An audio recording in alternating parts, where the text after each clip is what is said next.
Under a faded spring sky, a rickety prisoner transport train traversed the unbroken stretch of Kansas farmland. Its cargo, a group of Japanese captives whose lives had been appended just weeks prior. Inside, Lieutenant Takashi Yamamoto pressed his cheek against the grimy window, his gaze fixed on the endless expanse of golden flatlands rolling toward the distant horizon. For 7 years he had served as an infantry officer in the Imperial Japanese Army, clinging to the doctrines drilled into him by his superiors. America was a nation of greed-fueled industrialists, defined by towering cities and smokestack factories, not this quiet, sprawling plenty. Captured 3 weeks earlier, on the blood-stained beaches of Okinawa, the 32-year-old now found himself in uncharted territory, both geographically and mentally, tasked with translating 4 and leading 87 fellow prisoners bound for Camp Phillips, a POW compound nestled near the small town of Salina, Kansas. Yamamoto's group was a ragtag assembly of men, united only by the disorienting shock of being alive. There were career soldiers who had dedicated their lives to the emperor, conscripts torn from their families, Tokyo University students, drafted mid-semester, and weathered fishermen from the remote shores of Hokkaido. In Japan, they had been indoctrinated with a single, unwavering truth: capture meant eternal disgrace, a fate far worse than death. Surrender was an act of cowardice that stained not just the individual, but their entire bloodline. Yet here they sat on hard wooden benches, unharmed and reasonably fed, under the watch of American guards who treated them with a distant, almost routine efficiency. No brutality, no humiliation, just quiet adherence to protocol. This contradiction gnawed at Yamamoto, a man who had learned English from his merchant father, who traded with British firms before the war severed such ties, and prided himself on understanding the enemy. Nothing about this place aligned with the propaganda he had internalized. As the train trundled westward, the monotony of the landscape was shattered by a sight that jolted Yamamoto upright, his hand shooting out to tap Sergeant Hiroshi Tanaka on the shoulder. Tanaka, a 41-year-old farmer's son from a village outside Hiroshima, turned slowly, his calloused hands resting on his knees, hands that had spent decades tilling soil, bearing the scars of a lifetime of back-breaking labor. His face, weathered by sun and wind, held the quiet resilience of someone who had known hardship long before the war. "Look there," Yamamoto whispered, nodding toward the window. "Tell me what you see." Tanaka squinted, his eyes adjusting to the blur of the passing scenery. After a moment, he spoke, his voice tight with confusion. "A single man, sir, operating some kind of machine. He's working that entire field by himself." Yamamoto leaned in closer, his brow furrowed. "How large would you estimate that field to be?" Tanaka fell silent, tallying the size in his Minda skill, polished by decades of measuring tiny farm plots back in Japan. "At least 20 cho, maybe more," he said at last. "That's roughly 25 hectares." Yamamoto pressed further. "And how many people would it take to tend such a field back home?" "Using our methods," the sergeant's expression darkened, a mix of disbelief and unease settling over his features. 30 families, at the very least. Maybe 40, and they'd work from first light till dusk, every day, for the entire growing season. No rest, no shortcuts. The machine they watched was a tractor, though neither man had a name for it. It rumbled across the dark soil, pulling a multi-bladed plow that sliced through the earth with mechanical precision, turning furrow after furrow in a steady, unyielding rhythm. The operator sat comfortably on a metal seat, one hand loosely gripping the wheel, his posture relaxed, as if he were merely out for a leisurely drive. He exerted no visible effort, no strained muscles, no sweat-drenched uniform, no desperate scramble to keep pace with the work. For 30 minutes, the prisoners watched, transfixed. In that brief span, the single American farmer accomplished more than an entire village of Japanese farmers could manage in a week. It was unthinkable. It defied every lesson they had learned about agriculture, labor, and the natural order of things. In Japan, farming was a battle, a constant struggle against the land, scarcity, and the limitations of simple tools and brute strength. Entire families hunched over rice paddies, planting each seedling by hand. Poverty was inevitable, subsistence a victory. Yet here, a common farmer worked alone, wielding more productive power than 100 of their countrymen combined. When the train finally lurched to a stop at Camp Phillips, the prisoners stepped onto the platform and were met with a landscape that felt like a direct refutation of everything they had been told about America. The camp itself was built with a casual abundance of materials unthinkable in wartime Japan. Solid wooden barracks with glass windows, electric lights glowing in the dusk, and reliably functioning indoor plumbing. The guards' quarters were more comfortable than most Japanese officers' homes, with soft mattresses and clean linens. Even the prisoners' barracks, tout simple, were weather-tight, heated, and fitted with proper beds, no straw mats on cold floors, no constant fear of the elements seeping in. But it was the world beyond the Camp SY fences that truly unsettled them.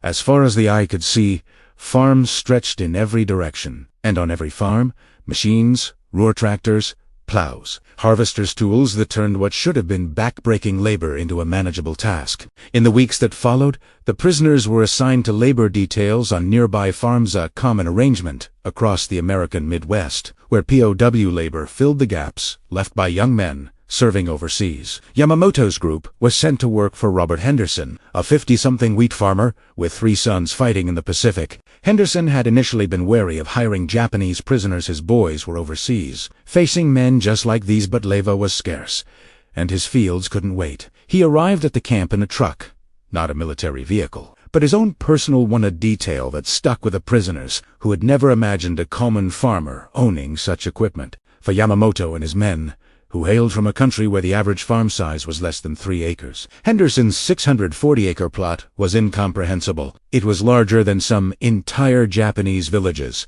land that would have supported 200 families back home. Yet Henderson tended it essentially alone, relying only on seasonal help during planting and harvest. On their first day, Henderson walked the prisoners through his equipment, his voice casual as if discussing the weather. He possessed 2 tractors, a bulky John Deere Model B, and a more compact Farmo, along with a combine harvester, multiple plows, a grain drill, and a variety of other mechanized implements. The total value of his machinery exceeded what a Japanese village might accumulate over generations of toil. Tanaka, tasked with translating Henderson's instructions, struggled to maintain his composure as the farmer spoke of yield per acre, crop rotation, and soil conservation topics that reflected a life free from the constant fear of starvation. A life where farming was a profession, not a fight for survival. "We can plant our entire wheat crop in less than 2 weeks with these machines," Henderson explained, gesturing to his tractors. In Japan, the same task would have taken months of grueling, round-the-clock labor. "Henderson," Tanaka said hesitantly, his voice trembling slightly. "How many sons do you have to help with all this?" Henderson smiled a tired, sad smile. "3 boys, but they're all in the service fighting your fellows, I reckon. Now it's just me, a little hired help, and you gentlemen for the season." Tanaka's eyes widened. "So you work this entire farm alone, most of the year?" Henderson looked puzzled by the question, as if it were self-evident. "Well, sure. It's just a section. My neighbor works 3 sections by himself. His brother over in Hutchinson. It then's 5. Tanaka translated the words for the other prisoners, and several laughed, assuming he had misheard or mistranslated. No one could work that much land alone. It was a physical impossibility. Tanaka must have mixed up the measurement acres with tsubo, sections with small plots, but as weeks turned into months, the evidence became impossible to ignore. The prisoners worked on dozens of farms across the region, and everywhere they went, the pattern held: individual farmers tending vast acreages with sophisticated machinery, producing yields that could feed thousands. They saw teenagers barely old enough to enlist operating complex equipment with casual confidence, their hands moving over levers and dials as if born to the task. They saw farmers' wives driving trucks to town, managing household finances, and running the farm when their husbands were busy women with a level of independence unheard of in Japan. They saw small-town main streets where ordinary working people owned automobiles, high schools with gymnasiums, libraries, and science laboratories, rural electric cooperatives bringing power to every farm, and paved roads stretching into the most remote areas. It was a level of broadly shared prosperity that felt almost obscene compared to the poverty they knew, a poverty that had been normalized, framed as a necessary part of their national identity. One July evening, as the prisoners trundled back to camp after a day on Henderson's farm, Corporal Kenji Sato approached Yamamoto, a notebook clutched tightly in his hands. Sato, a former schoolteacher from Osaka, had always been a man of numbers, methodical, precise, determined to find truth in data. For weeks, he had documented everything they saw, scribbling measurements, yields, and observations in tiny, neat handwriting. "Lieutenant," he said, his voice barely above a whisper, "I've been recording what we've witnessed. I wanted to know if it's real, if we're being deceived, or if this is truly how America is." Yamamoto sat down on his bunk, curiosity piqued. "And what have you concluded?" Sato opened the notebook, his hands shaking slightly as he turned to a page filled with calculations. "Sir, Henderson's farm alone will produce roughly 16,000 bushels of wheat this year. I've verified the numbers with other farmers, with the grain elevators in town. That's enough to feed 4,000 people for a full year. 4,000 people from 640 acres, tended by essentially one man." He paused, flipping to another page. "I've observed 37 different farms in this region. The smallest was 320 acres, tended by an elderly man and his daughter. The largest was 3,000 acres, run by 3 brothers. Using conservative estimates, this single Kansas county produces enough wheat to feed the entire population of a Japanese prefecture, and Kansas has more than 100 counties." The other prisoners gathered around, listening intently, their faces a mix of awe and disbelief. Sato continued, his voice growing stronger, more urgent. "But that's not the most important part. I've watched how these farmers live. Henderson owns his land outright, no landlord, no crippling taxes draining his income. He has 2 automobiles, a truck, multiple tractors. His house has electric lights, indoor plumbing, a telephone, a radio. He eats meat nearly every meal. His children attended university before the war. He subscribes to 3 newspapers and 5 magazines. By any standard we recognize, Henderson is wealthy, wealthier than most Japanese merchants, wealthier than many of our officers. Yet here, he's considered an ordinary farmer, a regular citizen. His neighbors live similarly, or better. Do you understand what this means?" Silence filled the barracks, thick and heavy. No one spoke for a long moment, the weight of Sato's words settling over them like a blanket. Finally, Tanaka broke the silence, his voice quiet and broken. "It means we were lied to. About everything." The words hung in the air, a truth none had wanted to admit, but all had begun to suspect. The propaganda, the speeches, the lessons, all of it had been a fabrication, a tool to convince them to fight a war against an enemy they knew nothing about. That realization spread through the prisoner population like a slow-burning fire, fueled by every new observation, every casual display of abundance. The Americans never needed to propagandize, never needed to lecture. They simply let the prisoners see, let them calculate, let them draw their own conclusions. Private Ichiro Nakamura, a young conscript from a small fishing village, wrote about his experiences in a secret diary, later found and preserved by American guards. In an entry dated August 9, 1945, he wrote, "Today I saw something I can explain to anyone back home who hasn't witnessed it themselves. We worked on a farm owned by a widow whose son is fighting in Europe.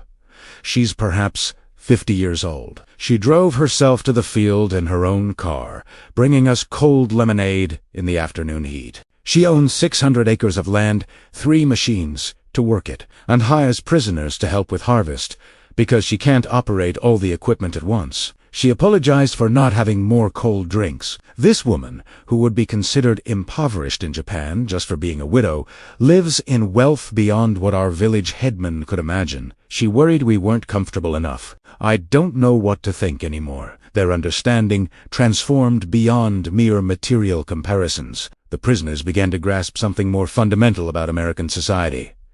These farmers were not special or privileged. They were not aristocrats, not the children of powerful families. They were simply citizens of a system that had created such enormous productive capacity that even ordinary people could live in abundance. Yamamoto, whose education and officer status had exposed him to more of the outside world than most of his men, found himself particularly troubled. He had sincerely believed that Japan was fighting to free Asia from Western imperialism, to build a co-prosperity sphere that would lift all Asian peoples. He had believed that America, despite its industrial strength, was a decadent society, weak, divided, unable to sustain a long war. Now he worked alongside American farmers who casually discussed their sons fighting in both the Pacific and European theaters, who bought war bonds while producing record harvests, who seemed fully capable of sustaining a war indefinitely through the sheer surplus of their economy. These were not weak or decadent people. They were nothing like the effete,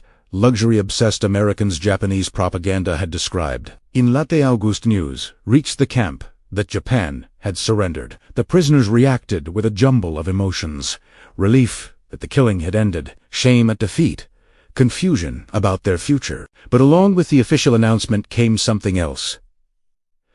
From home, the first many had received since their capture. Yamamoto's letter was from his brother, who had stayed in Tokyo throughout the war, heavily censored, with lines blacked out and words redacted. It still conveyed the devastating reality of Japan's home front. His brother wrote of constant hunger meals of rice, mixed with acorns and bark to stretch the meager supply of neighborhoods destroyed by air raids, never rebuilt for lack of materials, of factories standing empty without fuel, metal, or rubber. He wrote of his children, their bellies swollen with malnutrition, their limbs thin as sticks, suffering despite his best efforts to feed them. Yamamoto read the letter while sitting under a tree on Henderson's farm during lunch break. Henderson had brought them fresh sandwich Essex slices of beef, between soft bread along with apples from his orchard and cold milk. Yamamoto stared at the food, then at the letter, then at the vast wheat field stretching to the golden horizon. For the first time since his capture, tears overcame him, soft sobs, shaking his shoulders,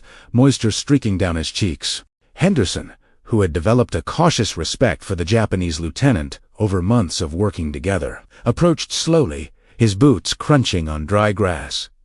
"Bad news from home?" he asked, gently. Yamamoto struggled to compose himself, wiping his eyes with the back of his hand. "My family is starving," he said, his voice hoarse. "My brother writes they eat bark and insects to survive. His children are dying of hunger. And here I sit, a prisoner, eating better than I have in 5 years of war." Henderson fell silent, staring out at his fields for a long moment. "I'm sorry," he said at last. "Truly sorry. War is a terrible thing." Yamamoto looked up at him, his eyes filled with anger, grief, and confusion. "You don't understand," he said. "We were told America was weak, that you couldn't sustain a long war, that your people were soft and would surrender once faced with hardship. We were told Japan was strong, that our spirit would overcome your machines. But my family starves in Tokyo while I, a prisoner, grow fat in Kansas." Everything we were told was a lie. Henderson shifted uncomfortably, hands in his pockets. "I can't speak to politics," he said, "but I can tell you no one here is going hungry. We have enough, and then some. Always have, I guess. It's just how things are." Yamamoto nodded slowly, a bitter laugh escaping his lips. "That's exactly the problem. It's just how things are for you. You don't even realize how extraordinary this is." The conversation lingered in Yamamoto's mind for weeks. He began seeking out opportunities to speak with Henderson and other American farmers, guards, even the camp doctor, trying to understand how their society had achieved such prosperity. The answers he received were frustratingly simple: good land, mechanization, education, property rights, a relatively stable government, technological innovation. Nothing mystical, nothing imposable, just a set of conditions Japan had never managed to achieve. As autumn arrived and harvest got underway, the prisoners witnessed the true scale of American agricultural abundance. Henderson's wheat harvest surpassed his already optimistic projections, filling the town's grain elevators to capacity, with trucks rumbling day and night to haul wheat to rail depots. This was just one small corner of Kansas, just one crop from one growing season, and it was more than enough to feed a nation. Tanaka, operating Henderson's combine harvester under supervision, did something he hadn't done in years. he sang. Old folk songs from his village, songs about rice harvests, the nobility of hard work, the bond between a farmer and his land. But even as he sang, he felt the irony acutely. Those songs celebrated the virtue of toiling from dawn to dusk.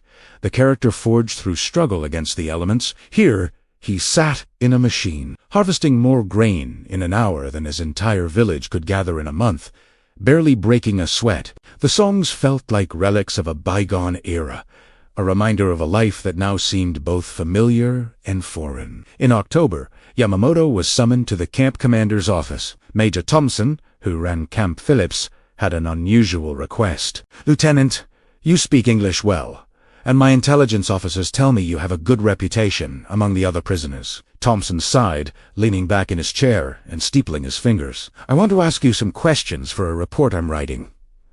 Be honest, no consequences." Yamamoto nodded. "I'll answer what I can." "Sir, what do you think of America?" Thompson asked. "You've been here 6 months, worked on our farms, seen our towns. What's your honest assessment?" Yamamoto paused, choosing his words carefully. He thought of Henderson's farm, the tractors, the abundance, the letters from home. He thought of everything he had been taught and everything he had seen. "I think, sir, that Japan never stood a chance of winning this war," he said at last. "I think we were doomed from the start, and our leaders must have known it. I think everything we were told about America was wrong deliberately, wrong to make us willing to fight a war we could never win." Thompson nodded slowly, his expression serious.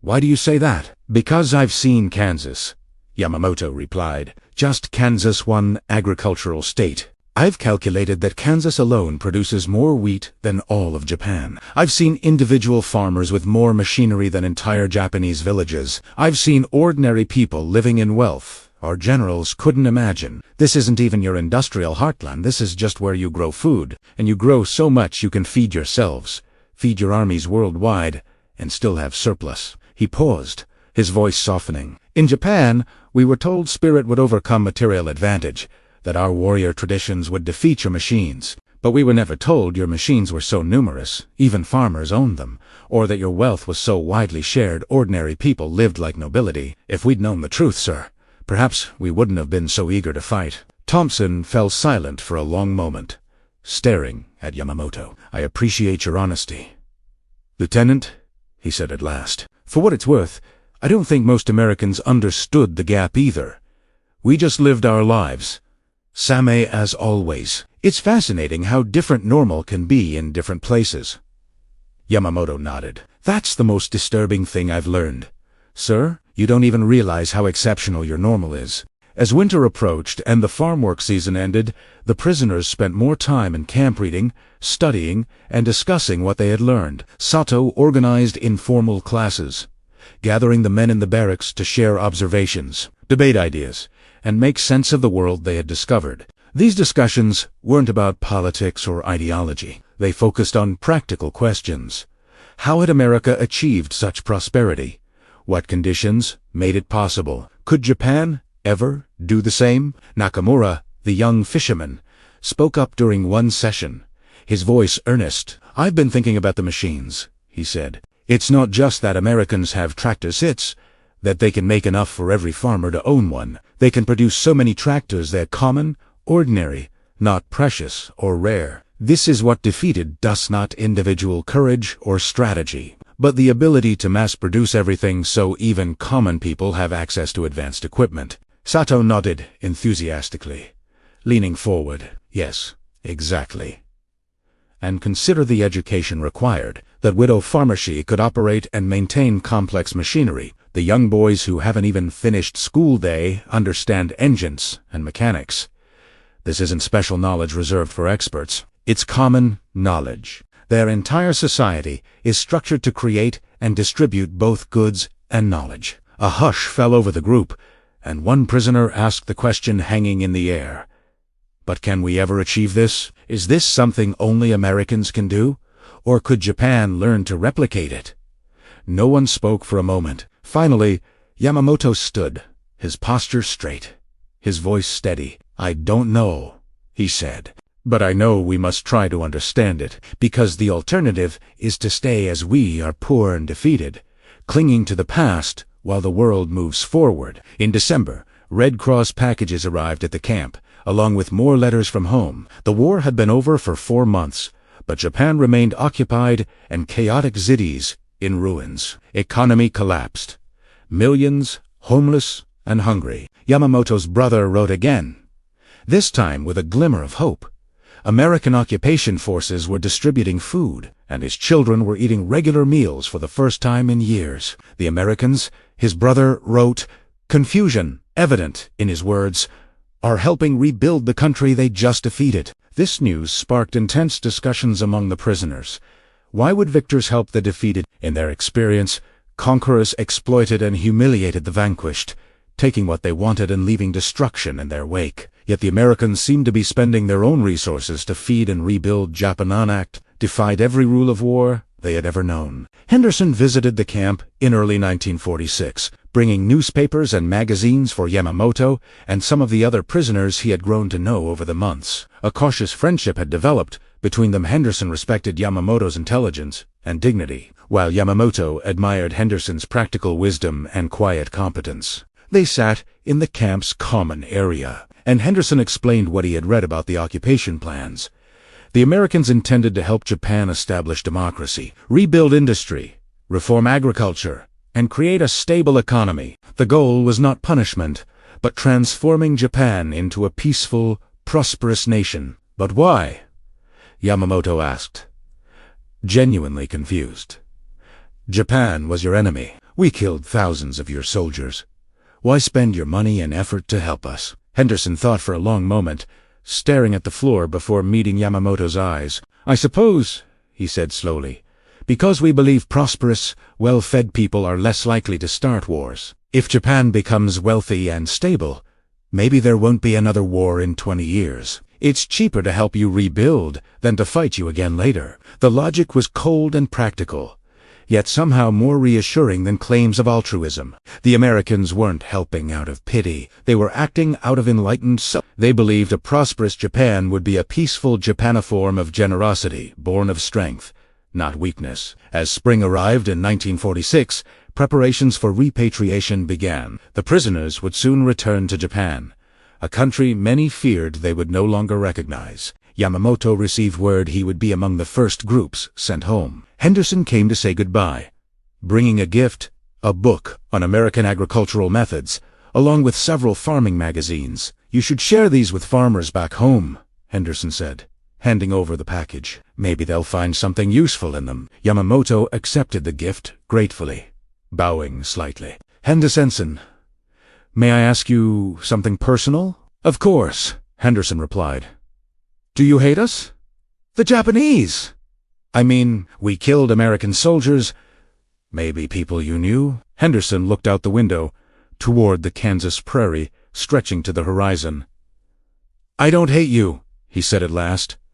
I hated the war. I hate that my boys had to go fight. But you fellows are just men. Same as un. You are doing what you thought was right. I suppose Sama has my boys.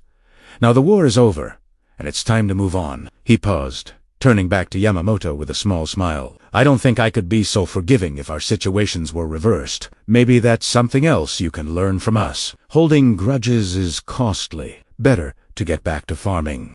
In March 1946, Yamamoto and 86 other prisoners boarded a train leaving Camp Phillips. As the train pulled away, Yamamoto pressed his cheek to the window one last time, staring at the Kansas landscape. The fields were being readied for spring planting, tractors rumbling across the earth, the same sight that had shocked him on arrival, a reminder of the abundance and possibility he had witnessed. The journey home took 3 weeks, crossing the Pacific on a military transport ship. During the voyage, Yamamoto and the other prisoners shared their experiences, comparing notes and piecing together a comprehensive understanding of American society. What emerged was a portrait of a nation so wealthy that even its prisoners of war had lived better than most Japanese civilians during the war. When the ship finally docked in Yokohama, the prisoners got their first direct look at defeated Japan. The port was damaged but functional, already showing signs of American reconstruction efforts. Military policemen, both American and Japanese, processed the returning prisoners efficiently. No shame or punishment, just bureaucratic procedure and directions to temporary shelters where they could rest before traveling to their home regions. Yamamoto made his way to Tokyo, a journey that would have taken hours before the war, but now required 2 days. Traversing a devastated landscape of burned-out buildings, rubble piles, and crater-pocked roads. When he finally reached his brother's neighborhood, he barely recognized it. Firebombing had destroyed entire districts, leaving buildings as charred shells. Yet amid the ruins, people were already rebuilding, constructing simple shelters from scrap, wood, and metal, clearing rubble by hand, trying to restore some semblance of normal life. His brother's family was alive but thin, worn down by years of deprivation. Children, whom Yamamoto remembered as energetic youngsters, were quiet and serious beyond their years. But they were eating thanks to American food distribution. Rice, wheat flour, canned goods, all stamped with English words and American symbols. That evening, sitting with his brother amid Tokyo's ruins, Yamamoto tried to explain what he had learned in Kansas. He described Henderson's farm, the machinery, the abundance, the casual wealth of ordinary Americans. He talked about the tractors, combine harvesters, grain elevators, and how a single farmer could feed thousands. His brother listened quietly, sometimes asking questions, often just shaking his head in disbelief. Could we ever achieve such things? His brother finally asked, his voice barely a whisper. Yamamoto thought of Henderson's parting words about forgiveness being cheaper than grudges. He thought of the American plan to help rebuild Japan rather than exploit it. He thought of everything he had learned about the sources of American prosperity: mechanization, property rights, technological innovation. I think we could, Yamamoto said slowly.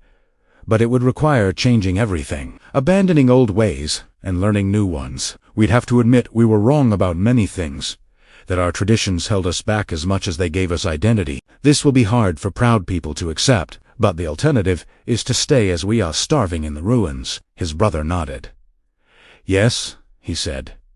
The alternative is to stay as we are. In the years that followed, Yamamoto became one of many Japanese veterans advocating for agricultural reform and modernization. He worked with American occupation agricultural advisors, helping translate and adapt American farming techniques to Japanese kadusa, but clinging to core principles: mechanization, scientific farming methods, crop optimization, and treating agriculture as a sophisticated profession rather than mere backbreaking labor. He traveled to rural areas, speaking to farmers about what he had seen in Kansas, showing them the books and magazines Henderson had given him. The transformation was neither easy nor quick, but slowly, productivity rose. Slowly, rural poverty began to decline. Tanaka returned to his village outside Hiroshima and became a local advocate for agricultural cooperatives groups that could pool resources to buy machinery, since individual farmers could never afford tractors or harvesters on their own. He had seen what one man with a tractor could accomplish, and he knew collective action was the only way to bring that progress to his village.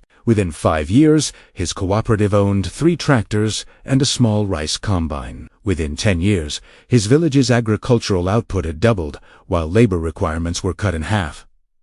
Farmers no longer had to work from dawn to dusk. They had time for their families, time to rest, time to plan for the future. Sato, the former Osaka schoolteacher, returned to teaching but with a transformed curriculum. He discarded lessons about military glory and spiritual superiority, replacing them with classes on industrial production, mechanical engineering, and agricultural science. He taught his students that prosperity came not from battlefield courage, but from education, innovation, and effective organization. Many of his students went on to become engineers and entrepreneurs, playing key roles in Japan's post-war economic miracle, the transformation that turned a war-torn nation into one of the world's wealthiest. Nakamura returned to his fishing village, but found his time in Kansas had reshaped his thinking entirely. He began experimenting with mechanical fishing equipment, adapting the maintenance techniques he had learned watching Henderson repair tractors. He organized the village's fishermen into a cooperative that could afford better boats, nets,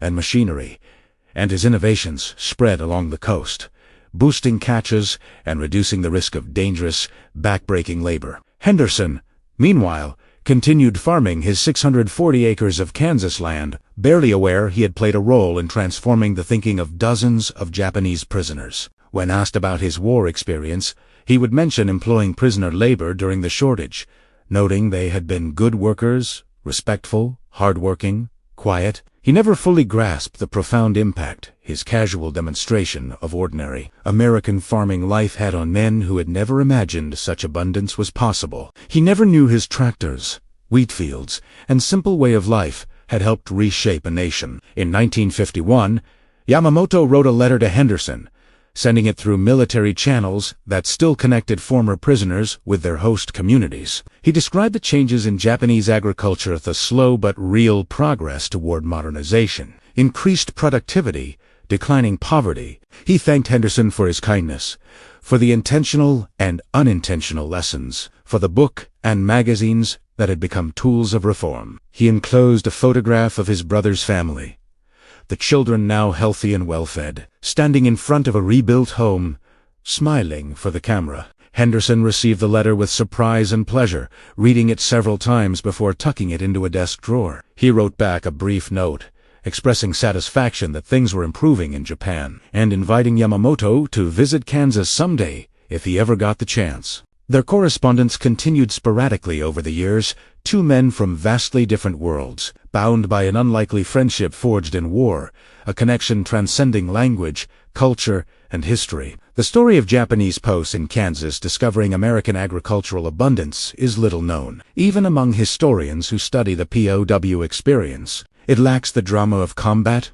the tragedy of great battles, the heroism of frontline soldiers, but in its own way, this quiet realization, this gradual understanding of the enormous gap between American and Japanese productive capacity may have transformed post-war Japan as much as any formal occupation policy. The prisoners who worked on Kansas farms did not return home as broken men. They came back as witnesses to what was possible. They had seen that prosperity was not magical, not racially determined, not reserved for a chosen few. It was the result of specific conditions, choices, and systems Japan could adapt, modify, and make its own. They learned their government had sent them to fight an unwinnable war based on lies and propaganda. They learned their traditions, while a source of identity had also held them back. They learned change was possible, that progress required humility, that forgiveness was cheaper than grudges. And they learned that the power of abundance, a society that could feed its people,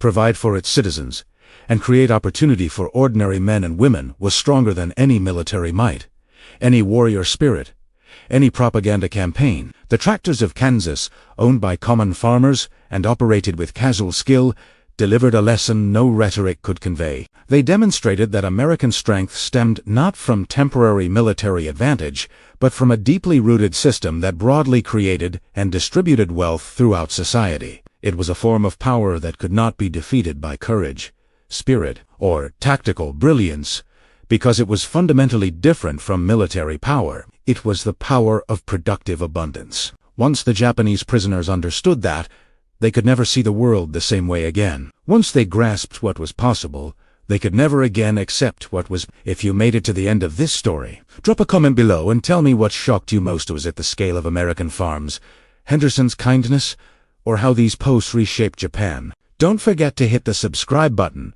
We're dropping more untold World War II stories every week, and you won't want to miss the next one. Tap the video on your screen right now for another incredible tale from history, and let's keep uncovering the hidden stories that shaped our world. Thanks for watching, and I'll see you in the next video.